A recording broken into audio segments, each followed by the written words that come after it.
Good morning and welcome to another edition of Our Town on 94.9 and 99.1 The River. I'm Darren Swinson. Our Town, as always, brought to you by Decorah Bank and Trust.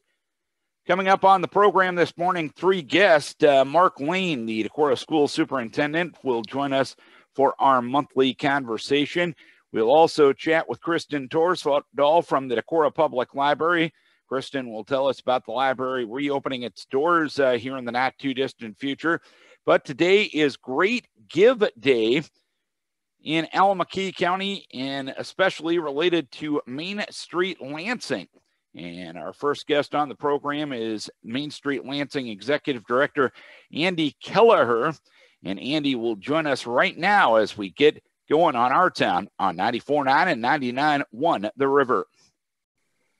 With us now to discuss the Great Give Day, which is taking place as we speak, Andy Kelleher. He is the Executive Director of Main Street Lansing. Andy, thanks for taking the time this morning. Tell us about the Great Give Day that's taking place here on this Thursday as this airs.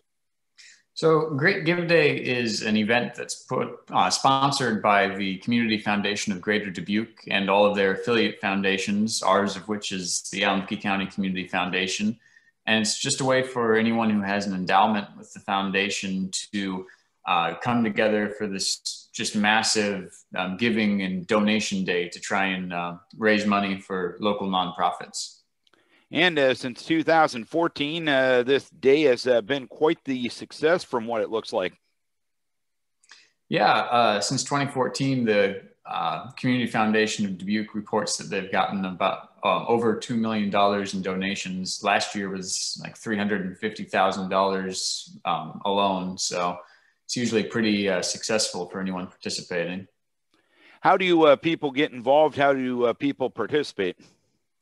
So there is a website that you can go to, and it should be live right now, that you can donate to. It's greatgiveday.org. You can go on there. You can scroll through all the nonprofits in the community. There's 181 nonprofits participating through the 7-county region. So you can pick one. Ours is Main Street Lansing. And then you just go through, you give a donation. Throughout the day, there are different prizes nonprofits can get. If they get the most unique donors, sometimes there's just a random drawing for whoever got a donation in that particular hour. Sometimes there are things for people who got the most donations. So there's all different kinds of prize schedules.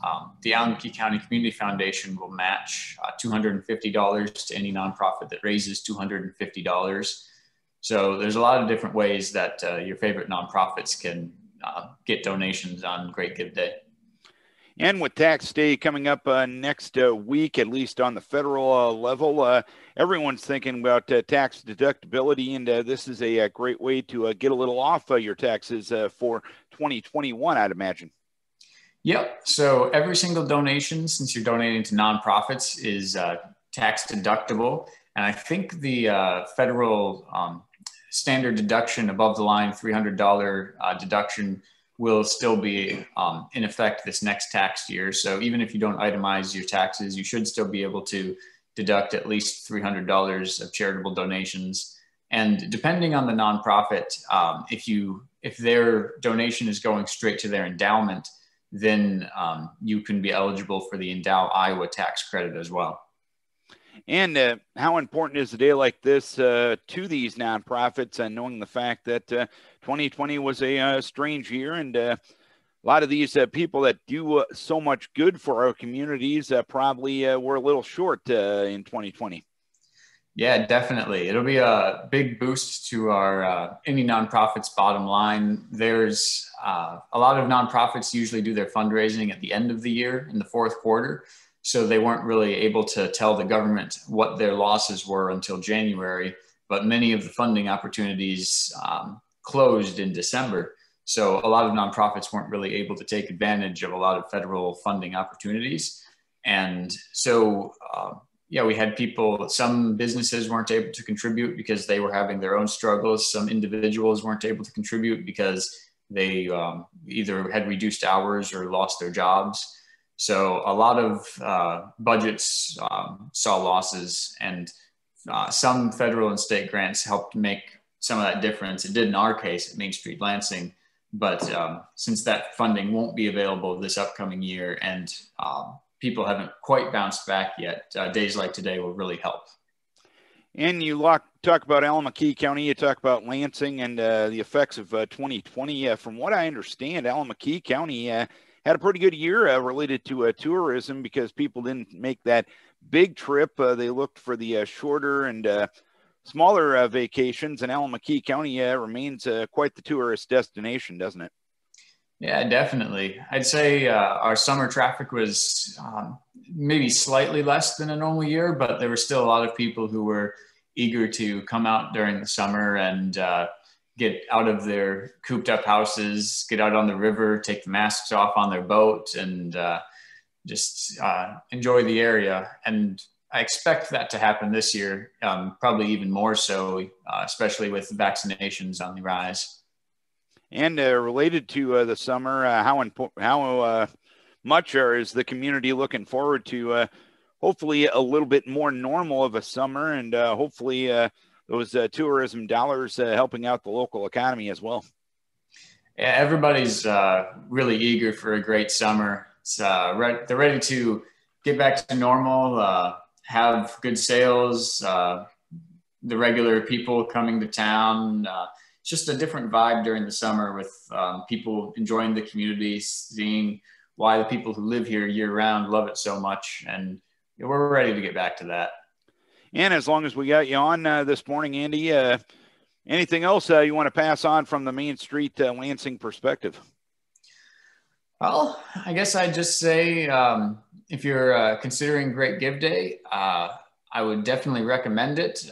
You can look through, pick your favorite nonprofits. I will obviously recommend that you donate to Main Street Lansing, but there are plenty of great nonprofits to choose from, a lot in Alameda County itself. So get on there and check it out.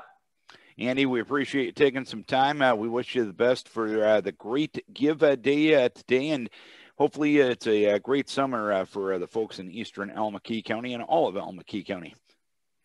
Yeah, thanks for having me. Andy Kelleher is the Executive Director of Main Street Lansing.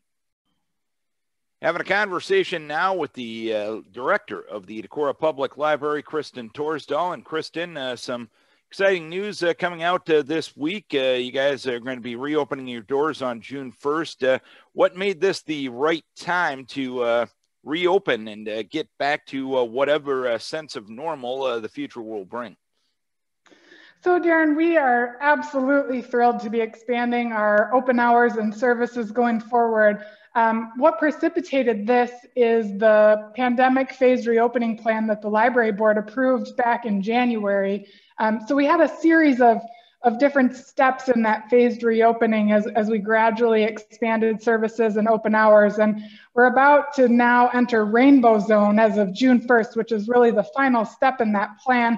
And that step was triggered by widespread availability of vaccines here locally. So when we reached the point that, eligible adults could pretty easily find an appointment to get a vaccine and now can even access walk-in availability at some locations, we felt that we had really attained that benchmark. So that's why we'll be moving forward now. And I know when the in-person service wasn't available, you were able to work on a couple of projects and improve some things at the library, if I'm not mistaken, last year. What are we going to see differently when we come into the library now? That is correct, Aaron. We actually began planning for some renovations back in 2017, 2018, and we were able to complete some exterior renovations prior to the pandemic. And it just so happened that the timeline matched up so that as we were preparing to do interior work, we also needed to be closed for the pandemic. So what you can expect to see when you come back in are brand new paint on the walls throughout the building, new flooring throughout the building. We have new skylights. Our skylight panels were failing on the main floor of the library, just given their age. And so what you're gonna notice is a really fresh, clean look. So far, people have been really excited about the new feel of the space, and we're really happy to be able to share it with the public. And even though in-person services weren't available, you guys were still servicing people and providing services to the communities. In what ways were you able to keep everything in motion despite being shut down for in-person service? That's right. We closed in March, a little over a year ago, mid-March. And so during the intervening months, of course, there was a lot of behind the scenes work just to manage the physical space during the renovations.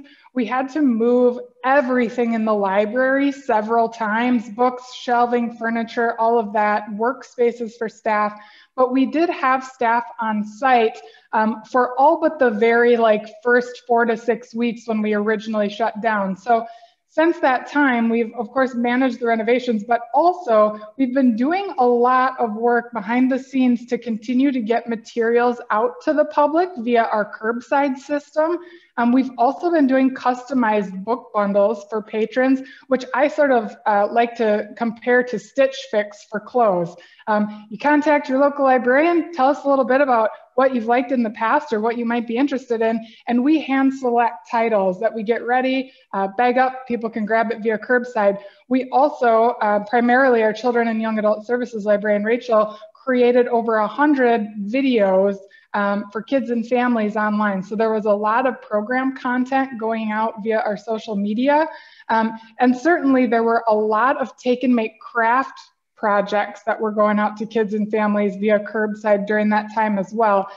Close to 3,000 participants over the last few months have picked up crafts projects from the library that could continue to help them engage with learning, play, and literacy activities from home. So those are just a few of the things that staff have been working on as the library was closed during those few months. And then as we've been reopening, we've continued with those since we've added some open hours in February. You look at the last 10 to 15 years, the operations of a regular public library have definitely changed as you adapt to where society is going and where technology is going. Has there been anything through the COVID-19 pandemic that has allowed to you to say, hey, maybe we need to do this in this certain way or anything else like that? Has it allowed you to look at some things and provide some new things?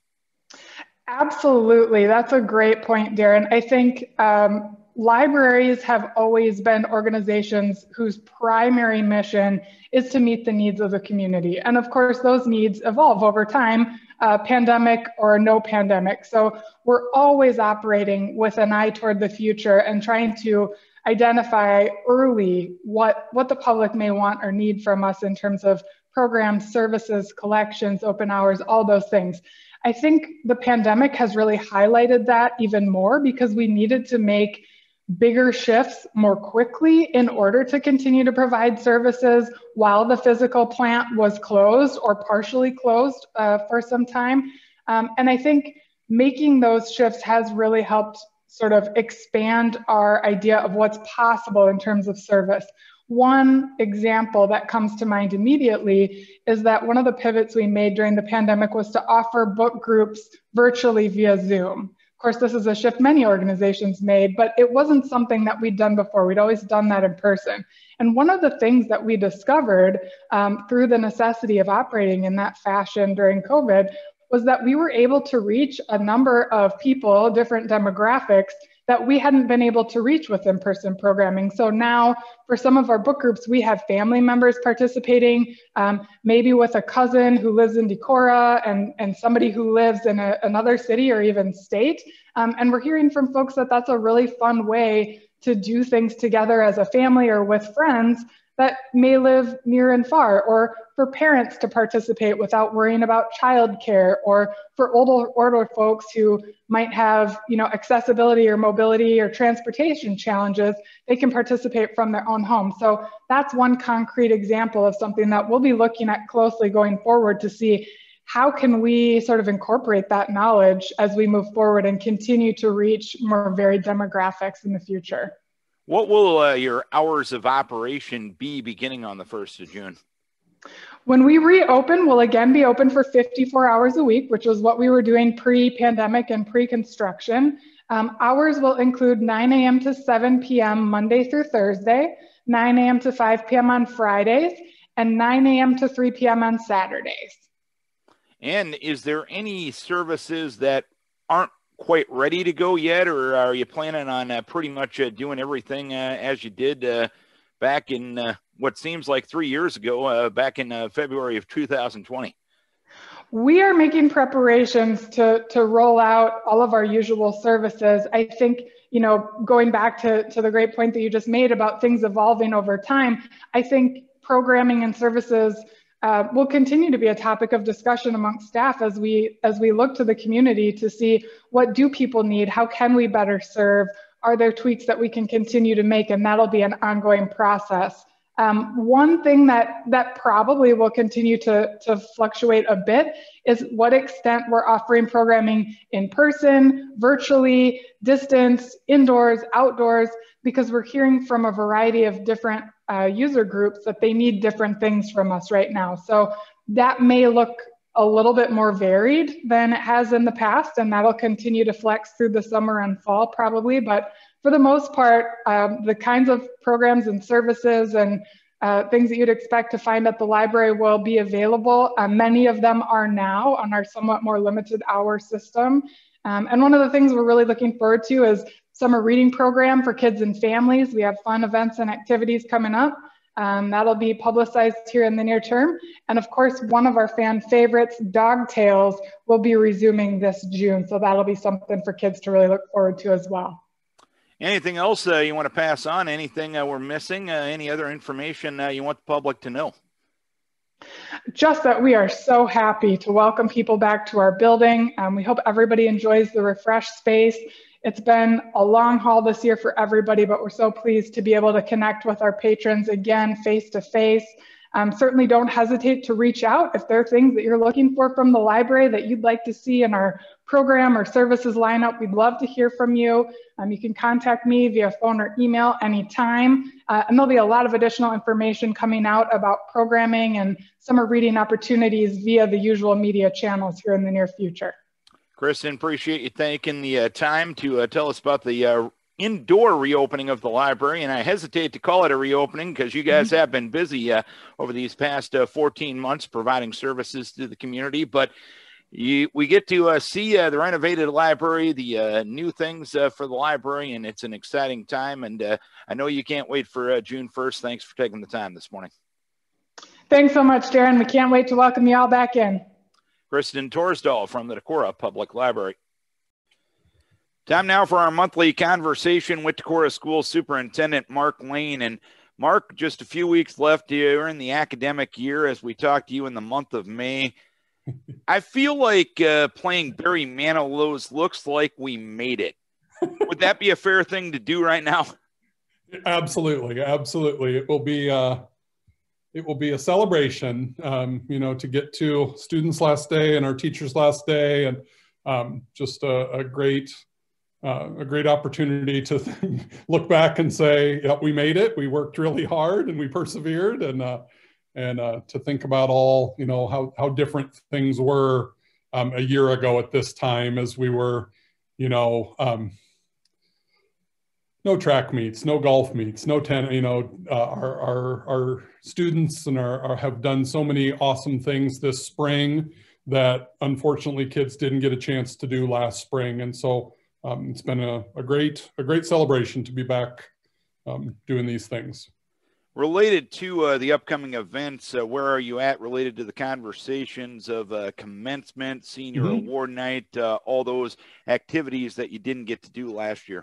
Yeah, actually senior awards night is tonight with our foundation scholarships. And so, you know, we've adapted to many of our events this spring to maintain the ability to social distance. And so we'll have, I think, about 50% capacity for folks, and we'll do awards night a little bit differently. You know, a great deal of our benefactors with scholarship night are folks that may fit into a higher risk category with COVID. And so a lot of our benefactors, unfortunately, aren't necessarily going to be a part of our ceremony, but at least recognition for our students and for our families to be able to celebrate our students.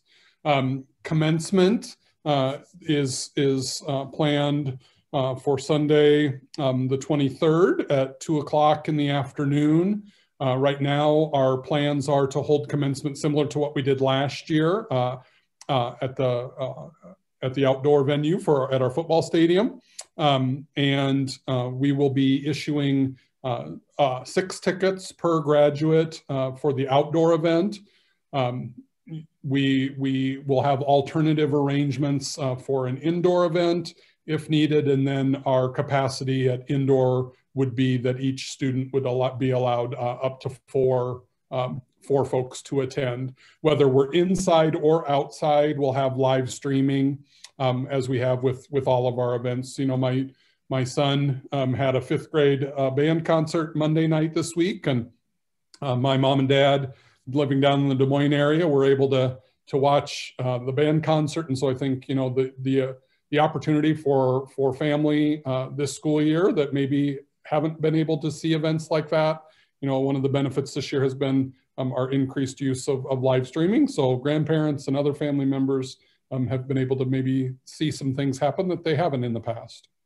But it's going to be a sunny 70-degree day with no wind on May 23rd. So you're not going to have a problem, are you? Perfect. No, that's what we're planning on. And, you know, we had a beautiful day last year for graduation. It was a little windy that day. I would just remind people that outdoor event, apply your sunscreen. Yeah. that I will be doing that morning because yep, I agree. It's going to be a beautiful sunny day and we will need the sunscreen. Maybe this is too early to ask this question, but looking back at the last year, has education learned anything to improve its delivery, knowing the fact that you had to do things in a vastly different way for a lot of that time? I guess the first thing that came to mind is I think one thing that we learned is that we can be more agile maybe than we thought we could. You know, I guess I would say one of the things that working in education, sometimes we can be really slow to change. The system is the way it is, and it can be hard to break out of just kind of the habit of, well, let's just do things the way we've always done them. But we were forced to adapt and we were forced to change. And I think we were able to do so quickly. And so, you know, I guess I would say first, we learned we can adapt and we can change and we can do so in an agile way and in a meaningful way. And so I would hope that that's something we can carry into the future, that we don't necessarily rest on our laurels and just do things the way we always have, just because that's the way we've always done them. We have learned, I think, a great deal about how to engage kids in a more meaningful way and in more productive ways with technology. You know, as technology has become more influential in our lives and in our work, in some ways, sometimes you see things like a computer or an iPad, really all it becomes is a more expensive worksheet. We don't really adapt and we don't really increase maybe the engagement. We instead of doing it on a worksheet, we're now doing it on an iPad. And I think we've become better at using technology in meaningful ways and in ways that are more engaging to kids. And so that's something I hope we don't lose.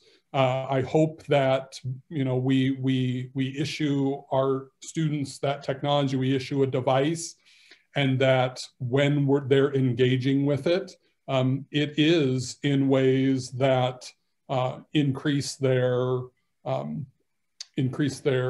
knowledge of how to engage with technology, how to create with technology, because I think those are skills that are going to carry them into the future. You know, the ways employees and the way people use technology now are really ever present in our lives.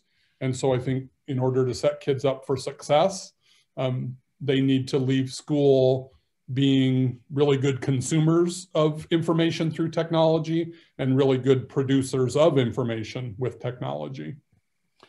And you look at over the last year and all the things that have happened, and I don't try to make blanket statements because they're always dangerous, and I'm looking at things from an arm's length distance as compared to those directly in education. I think one of the things us adults have learned is a lot of kids are a lot more resilient than we give them credit for. Would you agree? Yes, right. Resilient and adaptable. Yeah.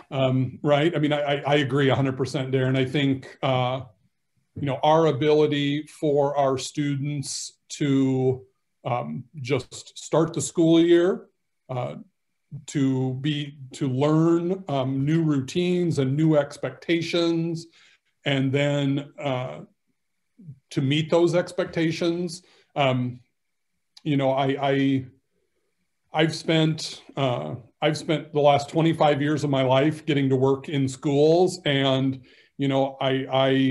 I think sometimes I hear around us, we lament sometimes the state of youth, that they aren't respectful, that they don't work hard. I mean, I don't think that's true. I think kids today are incredibly hardworking. I think they're incredibly caring.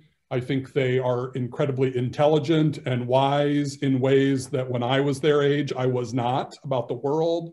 And so I'm just, our kids are resilient, they're adaptable, and they have done just amazing work this year. One of the things that came out of the board meeting earlier this week was perhaps a little bit different of a structure when it comes to winter sports at the middle school level. I know Adam Riley and Jake Nimrod presented that to the board. What's behind that? What are we going to perhaps see differently in the future? I think really one of the driving forces behind that change was really the purpose of our middle school activities.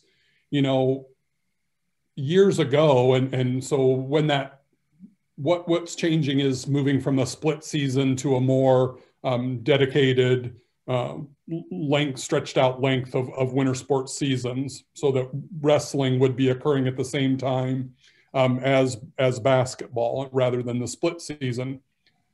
A lot of districts or a lot of schools, when they went to a split season with middle school sports, was because they wanted young people to have an opportunity to be exposed to things like basketball and wrestling.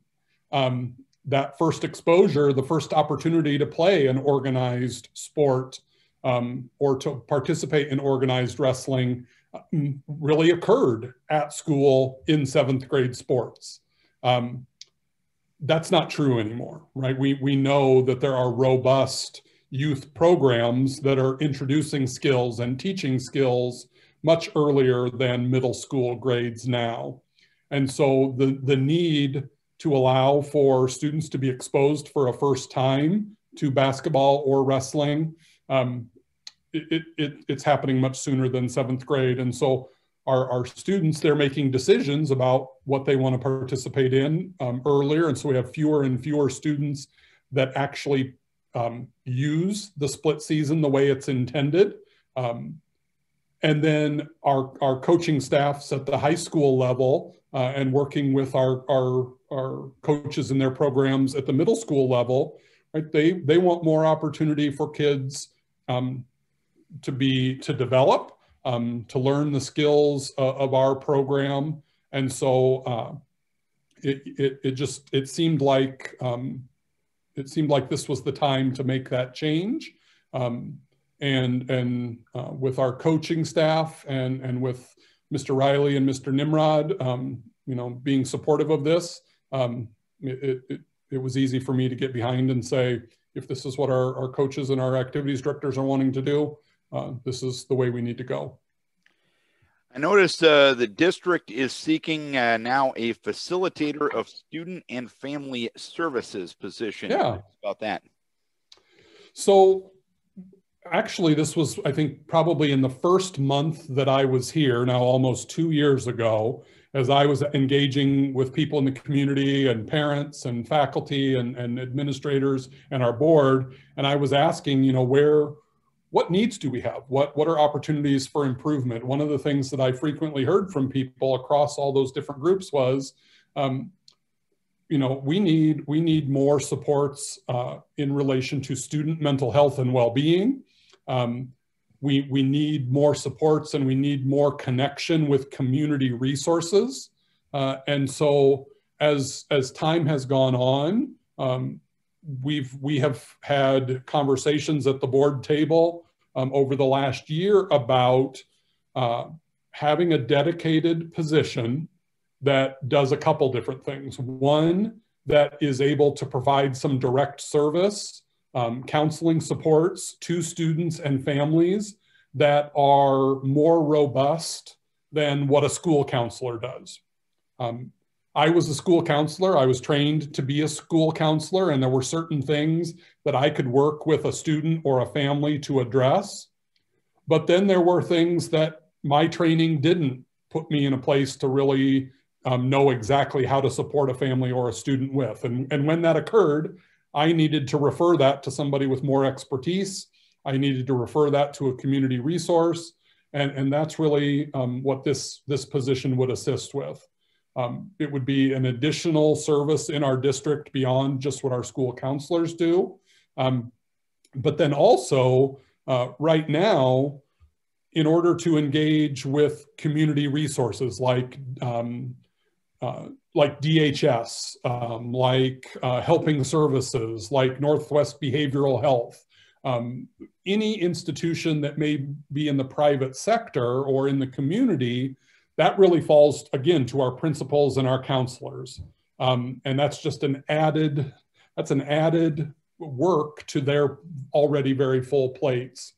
And so, again, this would be someone that in our posting, we're saying we would want someone that would have a social work or a human services background that would be able to be that liaison between the school district and those community supports that could assist families in navigating, you know, if they're seeking services for mental health or for well-being for their child. We would have a district employee that can assist them in making those connections, in navigating that work, because it's complex. It can be hard when you're looking for supports for your child or for your family. It can be hard to figure out where to go, how to make an appointment, how to talk about that with a counselor. And so I think as a school district, we feel the need to be a part of the solution. I think this is a statewide problem. We hear in our state that we just don't have adequate mental health and well-being supports. And while we can't, fill that gap completely, I think this position can help us at least address for our families and students some things that we're trying to do, but just need, we need an additional person that really dedicates themselves to that work. I know you brought up some concerns about some measures that have gone before the state legislature and been signed this year.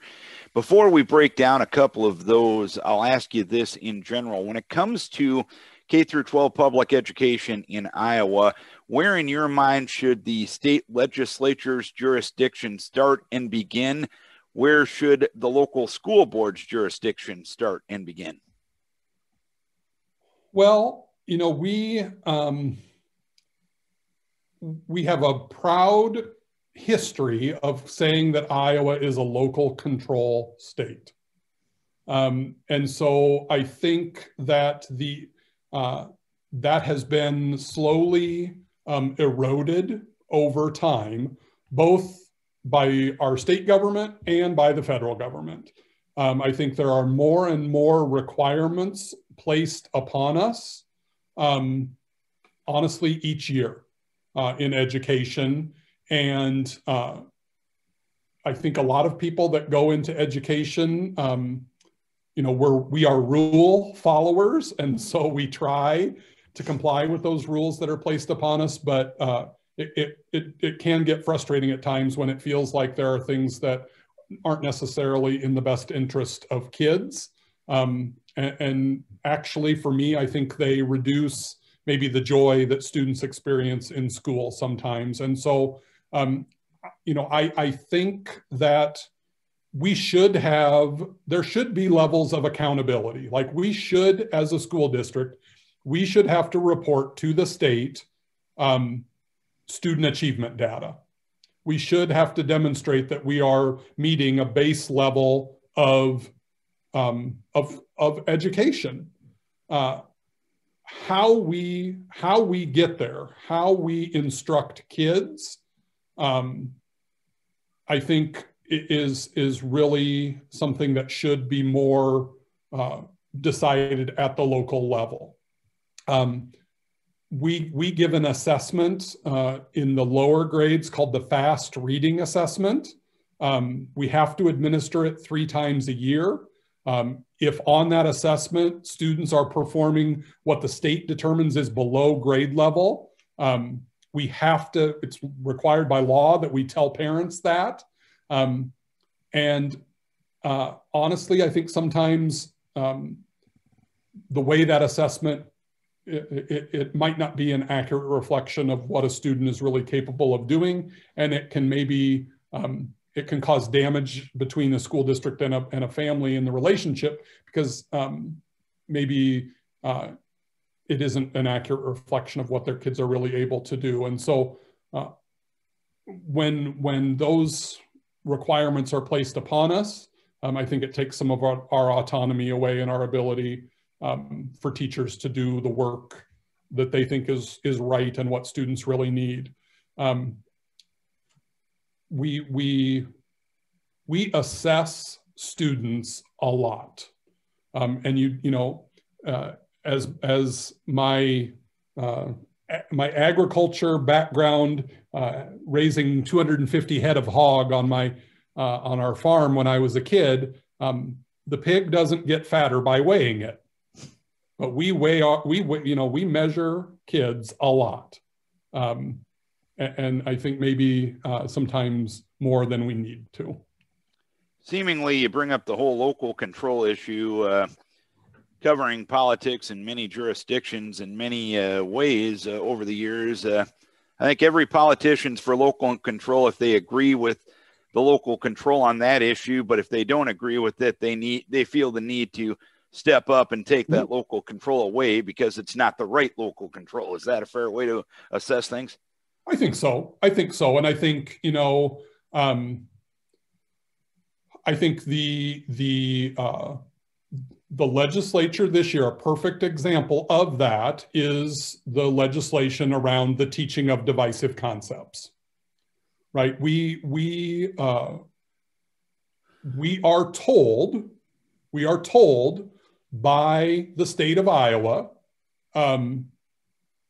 that we have to have policies around harassment and bullying. And that harassment and bullying has defined categories around gender and race and religious background and political affiliation. Right? All these things are enumerated. They're named in Iowa code and they're named in board policy that those are protected classes. There's action now that seems to stand in contrast from the same legislature that tells us to do that around providing training and teaching around equity, anti-racism. And so our ability to foster an environment where all kids feel welcome, where every student has equal access to learning, that's something that we feel called to do. And that I think we are striving to do. I think the action of the legislature this year has had a chilling effect. the in the government, the Department of Education had a conference scheduled for April 26th and 27th around equity and bias that was going to be held across the state for educators. The Department of Ed canceled that conference because of what was happening in the legislature. I think that's sad that there's that chilling effect that educators are feeling around trying to do what we think is the right work to make our schools the best they can be for each and every kid in the state. I know one issue you brought up recently is the bill to change accreditation of schools in the state. Tell us about that. How does the school get accredited now? How will this legislation change how a school gets accredited? Schools have to demonstrate that we are meeting the requirements of Chapter 12. Chapter 12 basically is just a list of all the things that a school must do. So, an example would be, teaching a foreign language in grades 9 through 12. That's spelled out in Chapter 12 of Iowa Code. There are many other things around the requirements of what we teach, when it's offered, what kind of license a teacher has to hold. They have to be a highly qualified teacher in order to do that. And so we comply, or we demonstrate compliance with accreditation through our comprehensive school improvement plan and through something called a desk audit, where we submit, for example, every staff member, every licensed staff member, we upload that into a website. And if we would ever have someone whose license isn't aligned to the coursework that they're teaching, right, that would get a red flag. Like, oh, you are out of compliance because you have somebody teaching something they're not licensed to teach. That would be an example of something that's checked through the desk audit. So all of those rules and all of that information, that's spelled out in the administrative rules from the Department of Education. So it already exists. We already have to comply with it. This amendment that was brought up at about 7 o'clock last Thursday night, that nobody knew was going to be brought up at 7 o'clock that night, basically takes what already exists in the administrative rules and wants to put it in the law, in Iowa Code. So we already have to comply with it. We already have to do it. It also then creates avenues towards basically petitioning school boards for reviewing curriculum, for reviewing accreditation, that there's a complaint process that, again, already exists. But I'm concerned that the way it's written, a very small group of people could take action that would stand in contrast to what our community supports. Our board members are elected. They represent the community. We have opportunities for our community. If they don't like the direction a school district is going, they can vote in new board members. And so the ability for, like I said, a small group of people to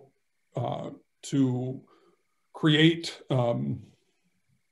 work that it seems unnecessary to me for the board to take, and there be no limits on the number of times they do that, is concerning. But the biggest concern to me is the process that was followed. The legislative session has been started in mid-January. The House and the Senate each have education committees who meet for weeks up to this point. And this topic was never brought up in any committee where I could have gone down and shared my point of view in a public hearing with the education committees, where I could have written my legislators, where I could have had influence on what they're thinking about and the questions they ask. When an action is taken where somebody introduces 10 pages at 7 o'clock at night, and by midnight it's been passed with no public input, with no public scrutiny, that doesn't seem to me to be the way our founders intended for things to happen. And so it's really about the process for me of, okay, if there's an idea that something needs to change, let's talk about it. Let's ask educators for some input. Let's hold public hearing and allow people to come and make comment. I'm not, if this same amendment comes around next year, let's go about it the right way, and allow for people to have input and discussion rather than seeming to take action in the dark of night, like what happened Thursday night.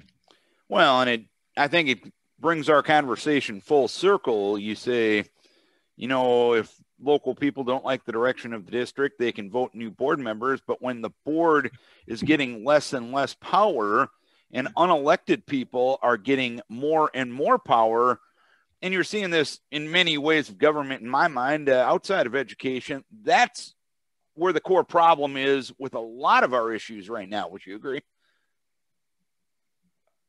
I am a firm believer in that the people closest to the work are probably the people most able to make things better, right? When I was a teacher, if there was a problem in my classroom, a lot of times I asked my students how to make it better. When I was a principal, if there was something that wasn't going well in my school, I went to my staff and said, this seems to be a problem. What might we do to make things better?